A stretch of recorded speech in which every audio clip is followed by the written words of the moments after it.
1960s. So you got like clear footprint, but yet you don't have where an impression where the pads of the lunar lander were, or a blast crater where the engines were blasting downwards. And also, the camera followed the capsule straight up, right? And it followed it very precisely, right? And it stopped when it started to pitch over, right? Now, NASA says, oh, we did it remotely. Well, there was a 2 or 3 second delay between sending signals and the camera starting to respond, and then another couple of seconds for them to see what's happened. So it's next to impossible to get that sort of accuracy with that kind of, and it's only done once. I mean, they can't sort of keep doing it over and get it right. They do it once and they got it right the first time. So no, it's either they left an astronaut on the moon to film them, or it was fake. It was fake. If you were to go to NASA and download one of their photos of the Earth in the moon's sky and put it in Photoshop, okay, drop the saturation and the levels down, you'll see that the Earth has been pasted in, because you'll see a rectangular box around the Earth. It's all fraud, it's all fake. Pretty much everything NASA puts out is fraudulent. None of the Apollo missions brought any extra studio lighting with them on the lunar lander, so the sun should be the only light source on the moon, and in all pictures taken there. In that case, the light should only come from one direction, and all shadows should be cast in the opposite direction. However, in dozens of official NASA photos, there are shadows being cast in up to 3 directions simultaneously, often at up to 90-degree angles, which can only be the result of multiple light sources not present on the moon. Several pictures even show overhead spotlights reflecting in astronauts' helmets, and multiple lens flares originating from 2 or more light sources.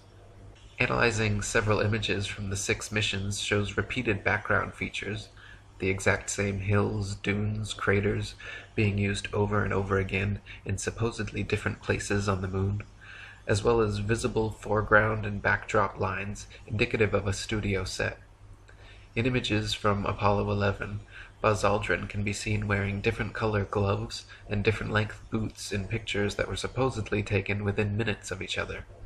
If Buzz was really in the vacuum of space in a pressurized spacesuit, he certainly would not have had time or reason to depressurize and repressurize his suit just to make such fashion adjustments.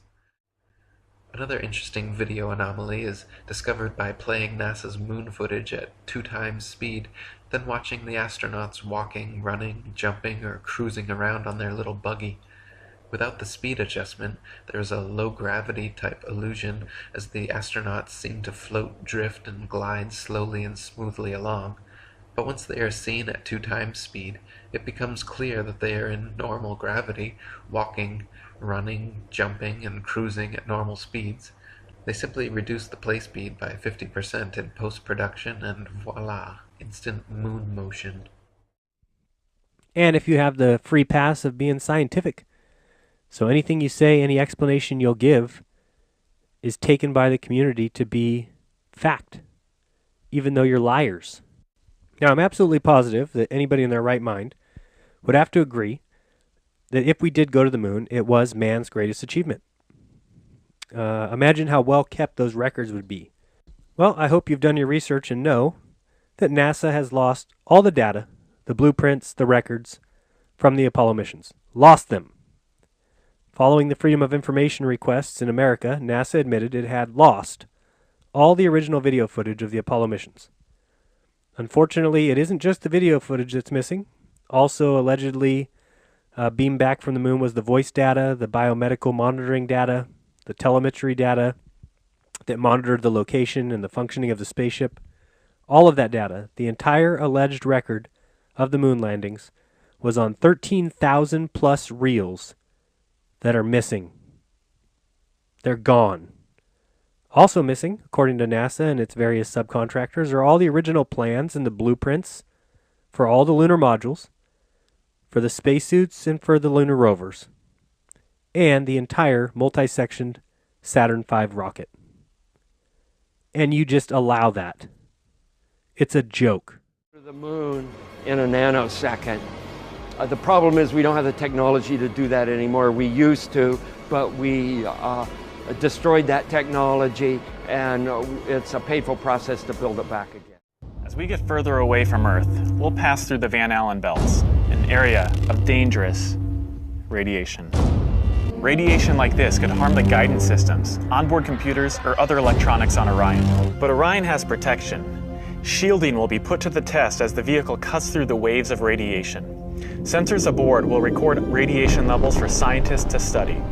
We must solve these challenges before we send people through this region of space. Hang on. So what you're saying is that in order to send humans through this region, we need to solve the challenge of getting through the Van Allen radiation belts. But I'm confused. Didn't you already solve this challenge back in 1969 when you sent astronauts to the moon, and subsequently 5 other times after that?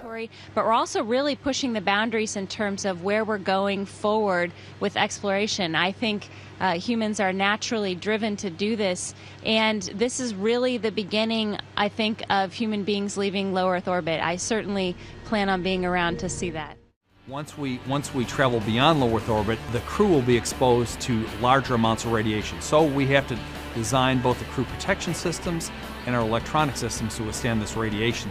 So that would mean that Neil Armstrong, Michael Collins and Buzz Aldrin were a tough bunch of SOBs able to withstand all that brutal radiation, considering these challenges are still yet to be solved. So how is it that we had the technology to achieve this amazing feat back in 1969, but we're still working on the technology in 2017, almost half a century later?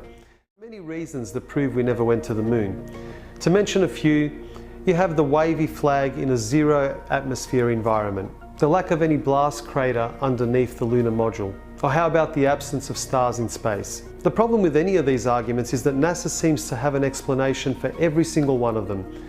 Therefore, people like me and other moon landing deniers are referred to as a bunch of crazy tinfoil hat-wearing conspiracy kooks that need to up their medication. So in this video, I'm only going to address a single discrepancy that NASA themselves have admitted to on more than one occasion, and will prove without a doubt that we have never even left low Earth orbit, let alone landed a man on the moon. But first, let's go back to school and get a refresher course on the different atmospheres surrounding the Earth. Now, the following information is critical to proving my point, so please bear with me. First, we have the troposphere. This is where all of our weather occurs, and it is the lowest layer of the Earth's atmosphere. It starts at the Earth's surface and extends up to a height of 4 to 10 miles. Next, we have the stratosphere, which extends to about 35 miles above the Earth's surface. This is where our ozone layer resides and protects us from those dangerous UV rays. It is also the layer where aircraft travels, as it is free from weather disturbances. Now we go up to the mesosphere, where most meteors burn up on entry. The mesosphere stretches up to 50 miles above the Earth's surface. Next we have the thermosphere, and this layer extends up to 400 miles from the Earth's surface, and the air here is very thin. Also, temperatures here start to get really hot, ranging anywhere from 200 to 500 degrees Celsius and 500 to 2000 degrees Celsius in the upper region. And last but not least is the exosphere. The temperature in the exosphere can vary from 0 to 1700 degrees Celsius. The exosphere is the outermost layer of the Earth's atmosphere and is around 6,200 miles from the Earth's surface. Now, according to NASA, low Earth orbit is around 1,200 miles from the Earth's surface. Mind to the next level.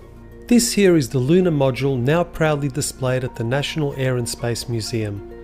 According to NASA, the primary materials used to build the module were aluminium alloy, stainless steel, titanium, nickel steel alloy, heat-resistant glass. Now, if this is the case, we have a very serious discrepancy here.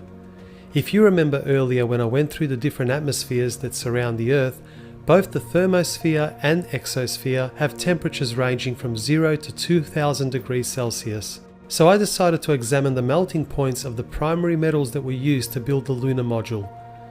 First off, we have the aluminium alloy, which has a melting point of 463 degrees Celsius. Next we have stainless steel, which has a melting point of 1510 degrees Celsius. Then we also have nickel steel alloy, which melts at 1453 degrees Celsius, and of course the heat resistant glass for the windows, which has a melting point of 760 degrees Celsius. So this would mean that the lunar module, along with its occupants, would have disintegrated well before it even passed through the thermosphere, let alone surviving the Van Allen radiation belts in the exosphere. To protect the astronauts from the Van Allen radiation belts, the lunar module would have required 6 feet of lead shielding. But here's what they really had for protection. Obviously, the only shielding they had was the literally paper-thin outer hull of aluminum, and their suits consisting of glass fiber, some aluminum fibers, and silicon rubber. It's very interesting concerning radiation that the astronauts were protected by a thin film of aluminum, when here on Earth they put a lead shield on us when they take a dental X-ray. In conclusion, when NASA themselves admit to never having left low Earth orbit, and the fact that we don't even have the materials that could withstand the extreme temperatures and cosmic rays in space, how on earth can anyone believe that we ever went to the moon? An old reel received by mistake. It contains the raw or unedited footage of the crew of Apollo 11, Michael Collins, Edwin Aldrin Jr. and Neil Armstrong, staging part of their mission for nearly an hour in living color, with exceptionally clear behind-the-scenes audio of conversations discussing the techniques used to achieve a disingenuous picture depicting the Earth at a distance, in order to falsely demonstrate their far journey from it and their ability to survive passing through the Van Allen radiation belts. Again, the illusion they are attempting to create is the Earth at a distance to demonstrate their far journey from it and their ability to survive passing through the Van Allen radiation belts. Understand, too, that only about 20 seconds of this raw footage was ever broadcast to the public, and these conversations discussing their deception were believed to be private, until now.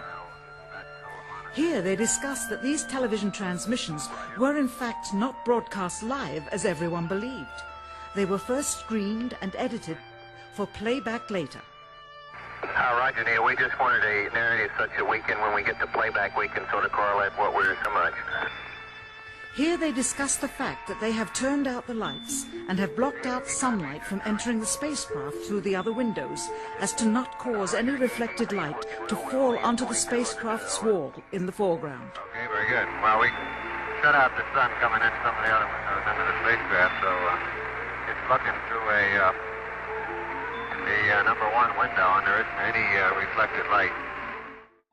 As they perfected the shot, a crescent-shaped piece of black material was inset slightly into the window to create the illusion of the Earth's terminator line dividing night and day. It is uncannily convincing, distance away from the Earth. We only have one window that has a view of the Earth, and it's filled up with a TV camera. If the window was completely filled up with a TV camera, as he stated, then an astronaut's arm would not be able to get between the camera and the window, as it obviously does here in this outtake. South America becomes invisible just off beyond the Terminator or inside the shadow. You can also notice how the astronaut operating the camera reacted to the mistake by attempting to pan away from it. Craft's wall. Here they remove part of the crescent insert.